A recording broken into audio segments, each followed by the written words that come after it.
Good morning. నా పేరు రమేష్ కుమార్.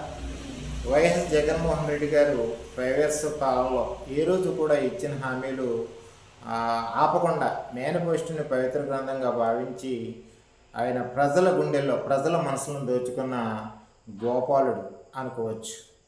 అయితే ఆనాటి ప్రతిపక్షం ఈనాటి అధికార పక్షం మాట.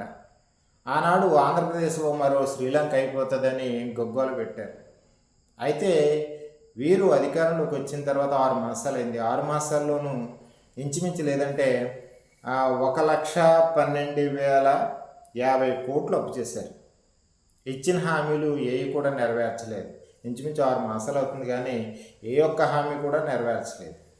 అయితే ఇప్పుడు 6 మాసాలను 1,12,50,000 కోట్లు అప్పు చేశారంటే ఇంకా 4.5 ఏళ్ళు ఉంది. 4.5 ఏళ్ళు ఎన్ని కోట్ల రూపాయలు